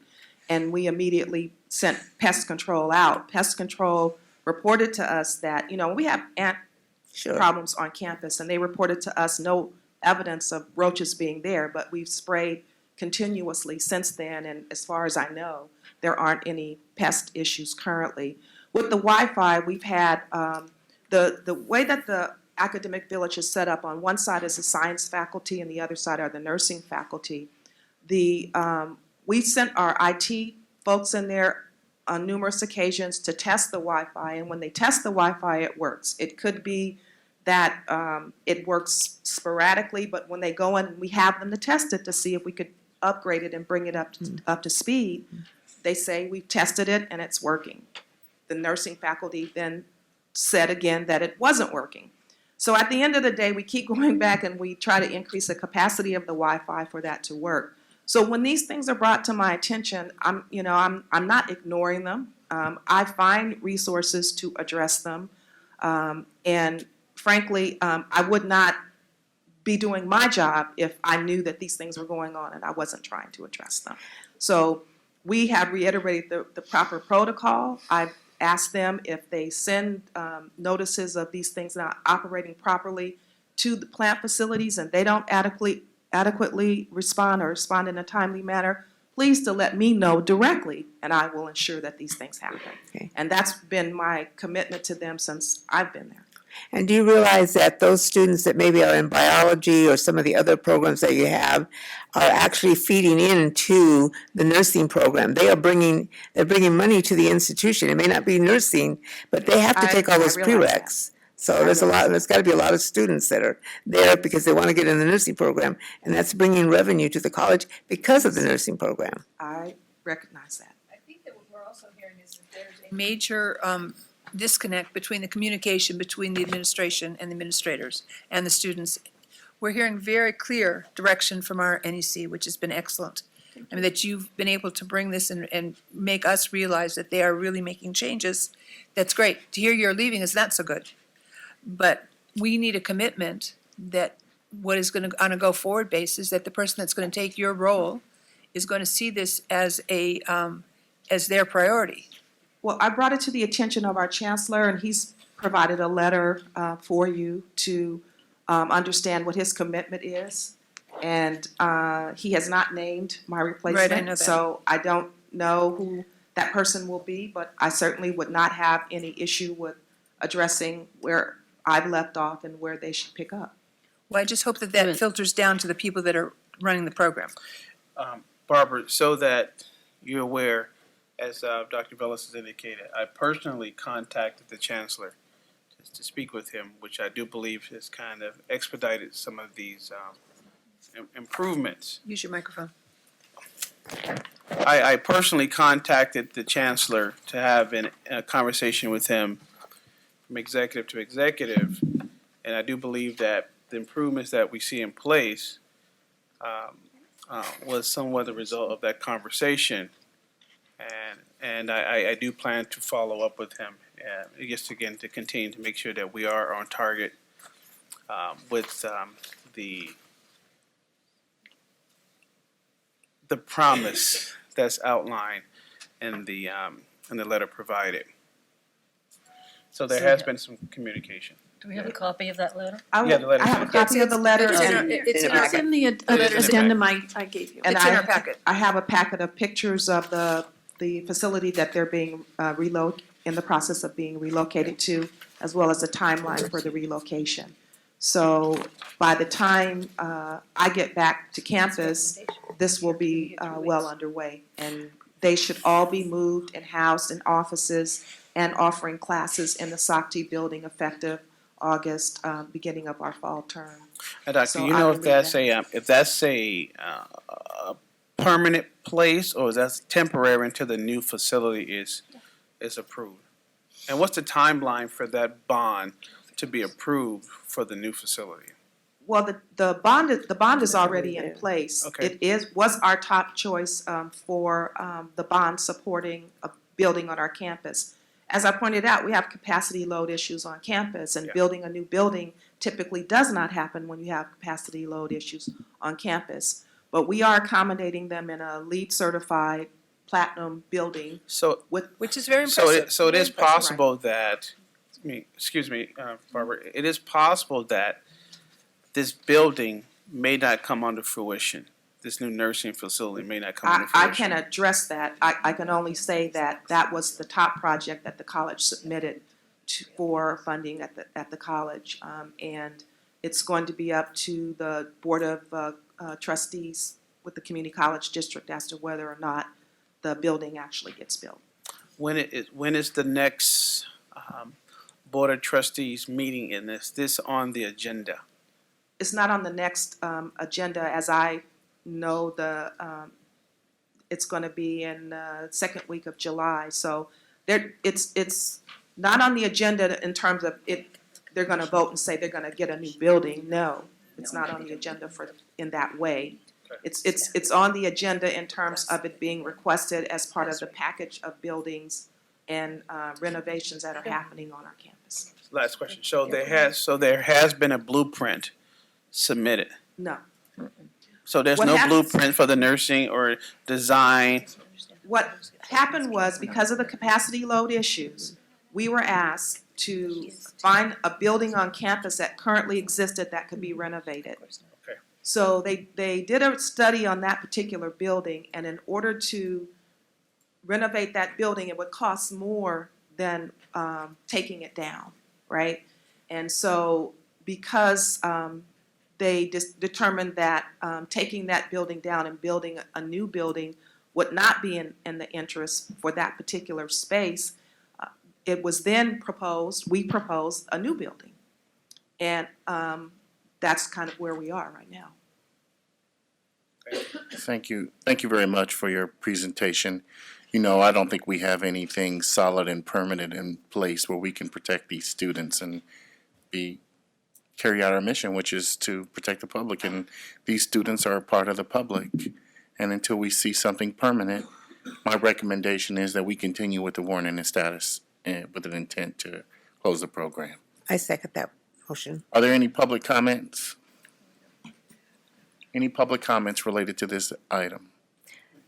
Any board comments? Yeah, I just wanted, we got a lot of this information just as we came this morning, and so while this discussion has been going on, I've been trying to read the documents in front of me.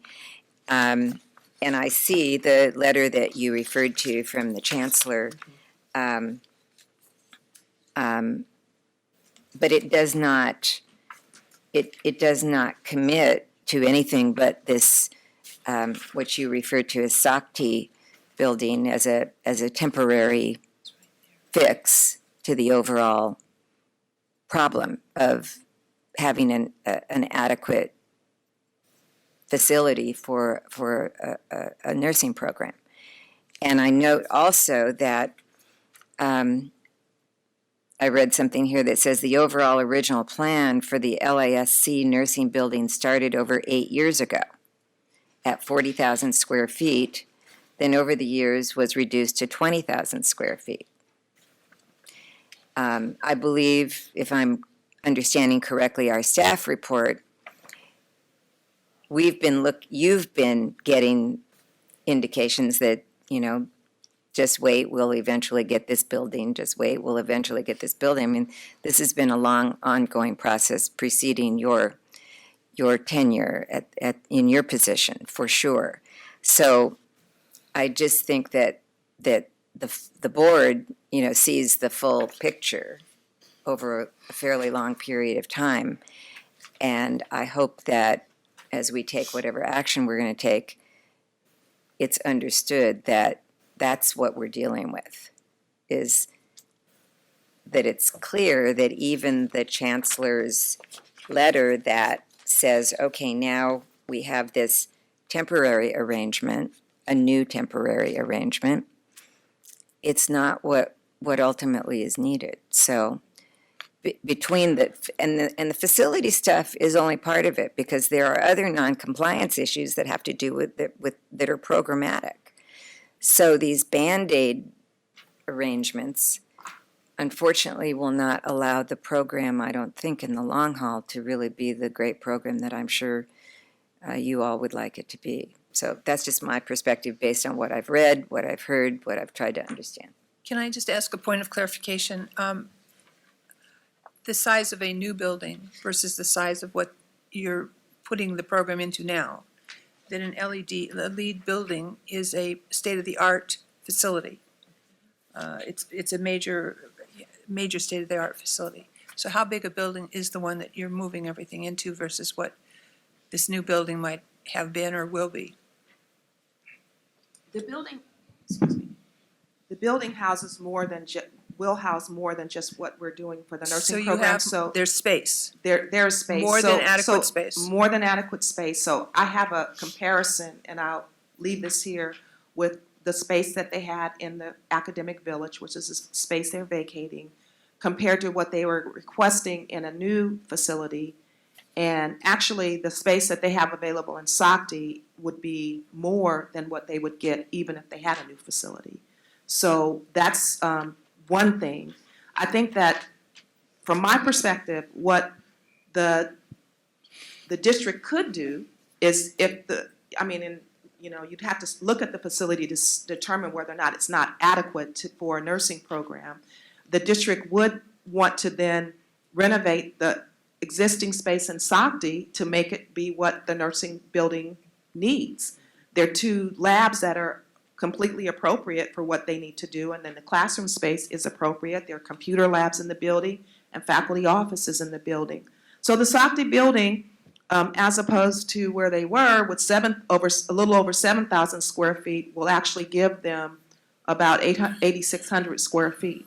So they'll have more space than what they had before. They'll have storage space, a space for the clerical support person, program support person. The 2 assistant directors have offices, and adjunct faculty as well as the other nursing faculty will all have offices. So what I'm hearing from you basically is that the space is being addressed. And I'm I hearing believe from our that this is staff- adequate space. I believe Ms. Bellis will come out and she'll, I have pictures here of the places that we're Okay. putting them in. So I So the believe issue that now it's becomes- adequate. So the issue becomes now all the other parts. From my perspective, yes. Okay, so the academic part. So you're proposing that perhaps this could be a permanent home for the nursing program? I'm proposing that it could be. That's not what I asked for. I'm proposing that it could be because of our capacity load issues. And I have to address that from the standpoint of knowing, as the president of the college, that to get a building built when your capacity ratios are so out of whack, and they really are out of whack at the college, is a difficult proposition. I'm not saying that it's impossible, and I'm not saying that the board won't vote for a new building, but that's what we've been advocating for them to get a new building. And so I can't tell you today that they're going to say yes or no. I can tell you that that's what's been our proposal since my tenure at the college. Since I haven't seen the site, can maybe Dr. Azubuki and Indiana give you an idea of why perhaps they don't believe that this is adequate space to meet the learning outcomes and the objectives of the program? What they presented to us last board meeting at the committee meeting, and the committee, this is what we're bringing forward to the board. This is our recommendations. Yeah, I think we probably have adequate information at this point, but at some point in the future, yeah. So we have a motion and a Mr. second. Jackson, can I have clarification on your motion? The status It's warning warning status. up to when? How many months? I mean, how long? There's no time limit on this. Oh, okay. So, at our last meeting, there was talk about several things that you wanted to implement within a certain amount of time, a reasonable amount of time. Is there any more discussion on that? Because what was, and what is included in this agenda item is that students will be placed in rooms that are clean and managed and climate controlled with Wi-Fi within 30 days. And it sounds like that's something that's been accomplished. Students will have access to bathrooms that are clean and maintained with supplies for hand hygiene. That'll happen within 30 days. Students will have access to functioning skills lab, including running water, so they can meet the objectives of their course. That's 30 days. And that skills lab is, so that will happen. None of these items Will. have been verified by you. Right. No. So But so, we need them to be verified by you. so, but my question to you is, do you want that then to stay within the action? That's Yes, of my question. course. Okay. Thank you. And you can come back next meeting and let us know. Thank you. This is so they can get to work on the items that we outlined last month. And then it seems like we're gonna start all over again because there's gonna be a new president. Can we also include some progress reports? Because that I don't believe was in the original. That would be good. That'd be helpful, I think. Monthly, quarterly, monthly? What do you No. recommend? I Well, think it needs to be more frequently since this is a Monthly. warning status with an Thank intent to close the program. okay, thank you. Okay, we have a motion and a second. First and a second. Barbara Yaroslavsky, aye. Melda Sehab Edwards, yes. Cindy Klein, yes? Elizabeth Woods, yes. Donna Gerber, yes. Laura Delacruz Reyes, yes. Michael Jackson, yes. Thank you. Thank you. And agenda item 7.4, licensing program update. Thank you very much.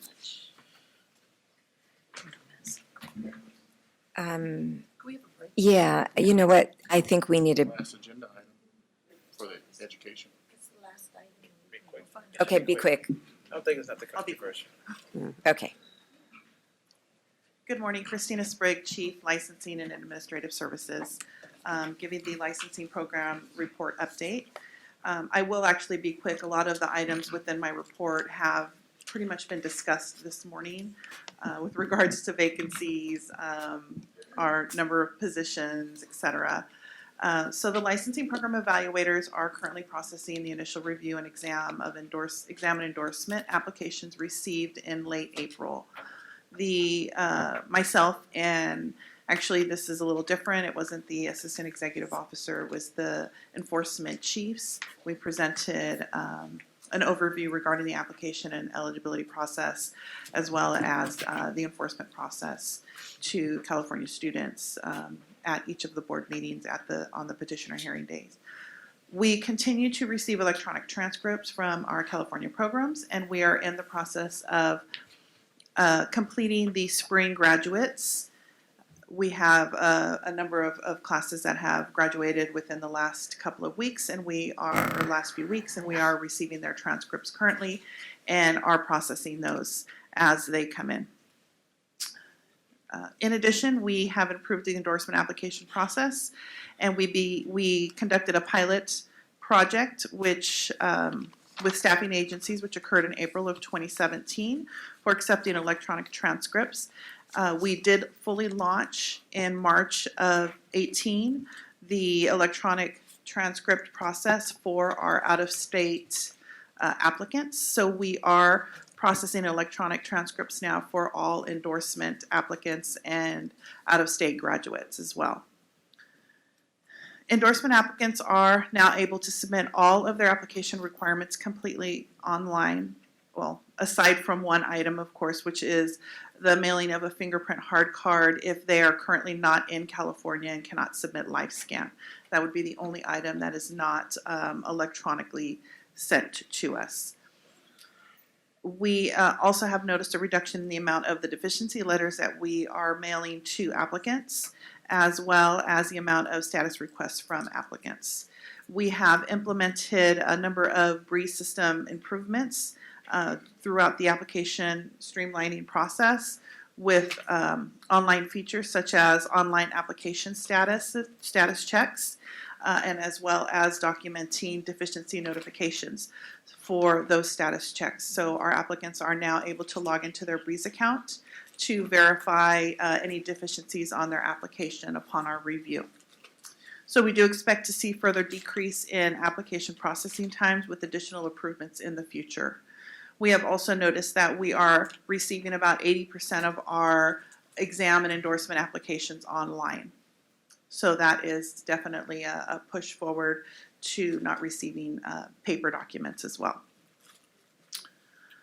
So our green project, which we did launch in September of 2017, we continue to implement enhancements as part of this project, and I'll briefly go over a few. Of course, our electronic transcripts, which I just discussed, implementation of our online-only applications by exam and endorsements, which is, as of April 2018, we are increasingly receiving applications that are completely paperless, which includes, of course, the transcripts.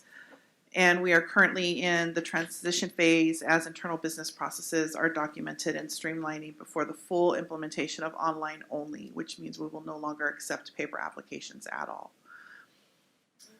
Additional enhancements in the process of implementation for our back office, which is our BRN staff within BREEZE. Of course, our work queues, we are still working with those within BREEZE to ensure that they are functioning properly so that our management team is able to assign work directly to staff.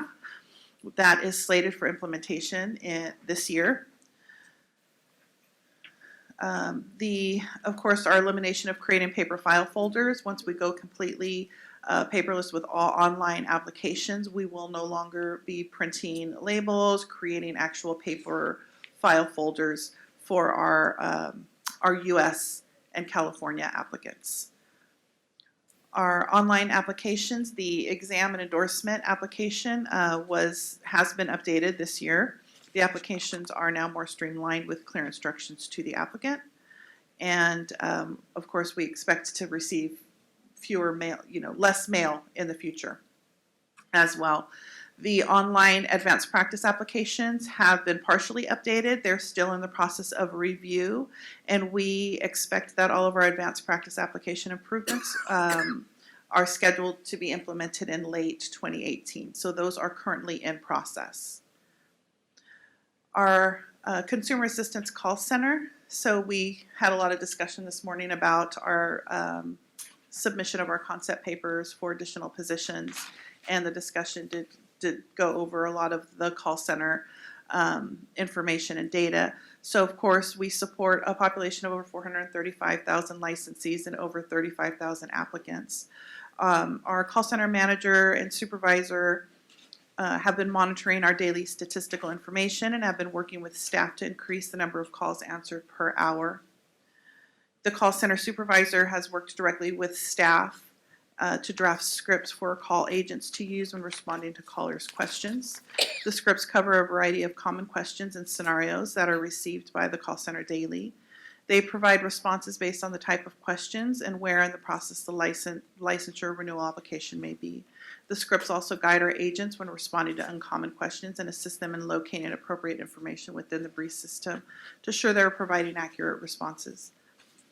They also assist our agents with documenting call notes for each call that they receive, and our scripts have been fully implemented by our agents, and the effectiveness of the scripts is currently being monitored by supervisors. We hope that with the implementation of these scripts, it will bring up the number of calls that our agents are able to respond to within an hour. We have worked with the budget office, of course, to review our budget, which was also discussed this morning, and determined that we could temporarily fund 12 limited term positions. We have advertised, we've reviewed all applications, we've conducted interviews, we've submitted 10 applications to the department's HR unit for eligibility verification. So we are in various stages of the hiring process for those positions. How long does it take, Christina, to get them verified? Not that long? It depends. So some verifications can come back within a few days. Some can take longer if additional information is required from the applicant. But not months. It's not months, no. The process itself can take a few months, but the verification eligibility process doesn't take that long now. Our call center and renewals unit reconfiguration has been completed. The reconfiguration added an additional 14 cubicles for staff and supervisors. The size of the cubicles was reduced to accommodate the addition of the 14 cubicles within the existing space. Staff have been relocated back to our office into their new work areas and are adjusting to the smaller working space. The redesign of the entire area is very functional for the need of the area. And then in addition, Trandy Phillips and Donna Gerber were in our office in May, and they had the opportunity to tour the newly redesigned area just after staff had moved back in. So with regards to our staffing updates, that is included on the list. I'm not going to go through each one, but some of the positions have actually changed as far as the status of the 12 PT program technician 1 and 2 limited term for the call center. Of course, 10 of those are potentially in eligibility. We also have some offers pending on a few other positions, and the status has changed as far as advertisement into interviews. So all of our positions have been posted. We are interviewing like crazy in our office right now. So we should have a lot of new staff on board fairly soon. In addition to all of this interviewing and hiring of staff, our call center supervisor and the call center lead call agent have been working very hard to create a new training program for the new staff, since we will have a larger than normal number of staff coming on at the same time. We've had to create a more in-depth training program for that group of individuals So they have worked very, very diligently on updating our procedure manuals for the call center staff, the scripts, as well as the actual training program itself. So I definitely want to acknowledge Christina Lane, the call center supervisor, her manager Ronnie Whitaker, who is the manager over admin in the call center, and then our lead call agent within the unit. I just went blank. I'm sorry. Andrea, our lead call agent in the unit, who has been helping Christina very, very much on a daily basis to put together this training program. So we're very excited for the new program to be rolled out to staff and to the new staff. So we will definitely update you all once our staff is on board and we've had the opportunity to conduct that training. So the last item I have is with regards to our statistics, and we continue to use the QBERT reporting system to gather our statistics, and that information is provided for fiscal year 17 current to current. Current is actually through mid-May when these statistics were produced. We had approximately just over 44,484 number of applications that we had actually received by the board. So we anticipate to be close to 50,000 applications potentially by the end of the fiscal year. So are there any questions? I have one question, Christina. You mentioned that other states are now able to do it via the cloud, the transcripts. It is not via the cloud. So we have two electronic transcript processes. California applicants our California schools submit their students' transcripts via the DCA BRN cloud. Okay. The out-of-state schools and out-of-state graduates will submit their transcripts via third-party vendors. Okay. Because of the way that we received transcripts from out-of-state individuals, it's on an individual one-on-one basis versus as an entire group like our California schools submit their application. And where are we with out-of-country? Out-of-country transcripts we do not receive electronically. Those we still receive via paper. Okay. And we will not be accepting those via electronic means either. Thank you. So I have a clarification question as well. I see what the numbers are as far as receipt of license applications. Is there a way of getting reports on how long, what the period of time is it takes to become licensed on a regular basis? Yes, I can provide In the you with- future. Yes, I can provide you with some statistical information on that.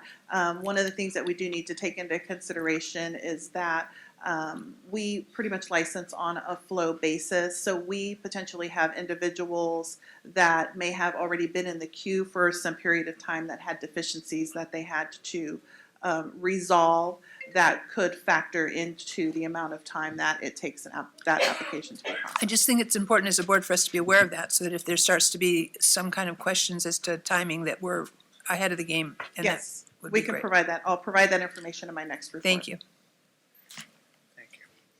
Christina, thank you for your report. Thank you for all the hard work you do. Thank you for always being readily available to help the nurses that wait to the end of the month. Please renew early. Thank you. Okay. Okay, so we're going to take a break. We will be back, let's do, what do you need, 10, 15? 5 minutes, 10 minutes? 10, okay, 10 minutes. We'll be back at 11:20. Thank you.